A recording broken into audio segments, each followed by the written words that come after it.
Welcome to Tales from the Streets. Here's what our narrator has to say. I want a divorce, and I want it now. Ayomide, this man I married more than 10 years ago, he's an evil somebody.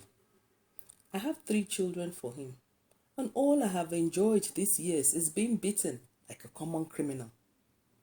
And over what? I sell bread in Ibadan. That is what I do to keep body and soul together while my husband is a butcher at the main market. He was a kind man when we got married many years ago.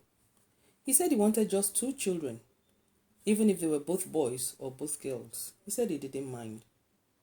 And in all the years we had been together, he will always ask me if I use my pills before we begin to have sex. But you know how pills can disappoint sometimes. Me safe, I forget whether I have taken them or not because my mind plays tricks on me. So many times when he asks me whether I have taken it, I will say yes, I have. Then later, I will take it. I used to forget, but in those days, I never even got pregnant.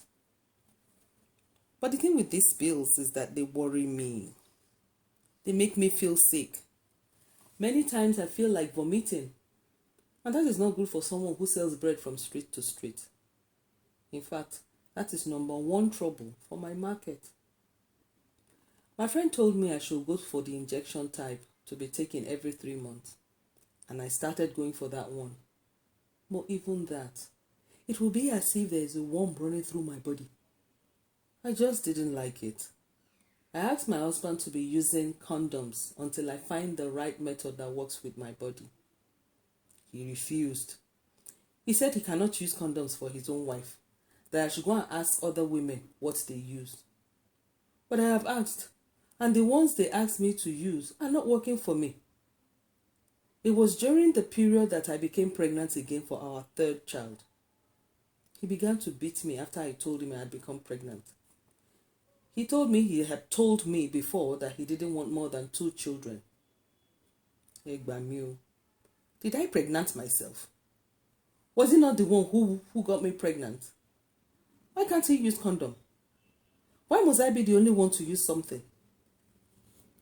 He beat me one day so my nose was bleeding. My head and eyes were swollen. I would have died that day if not for God and our landlord. They came to my rescue that day and took me to the hospital and paid for treatment. And at that time, I was already 6 months pregnant.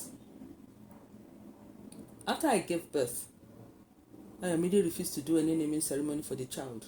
He also refused to give me money to take care of the child and the other 2 children. He said I was the one who brought the burden on myself.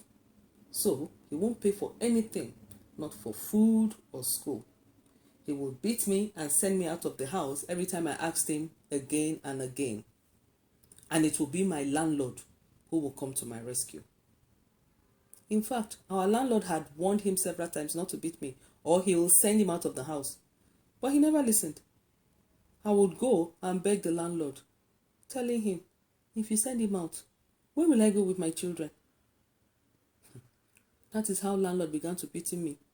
And sometimes, he will give me small something for me and the children so that we will not starve.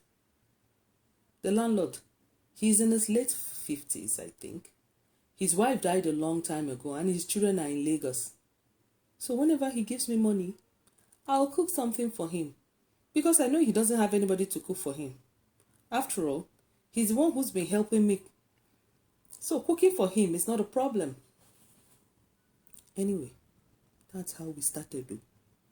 I will cook for him, and when my husband's madness starts and he kicks me out and locks the door, my landlord will open his door for me. Haba, you're an adult now. I don't need to open the whole of my mouth to talk to you before you understand. So, this pregnancy I'm carrying is not for my husband, no. It belongs to our landlord. And as for my husband, who is now claiming the pregnancy, tell him I said he's joking.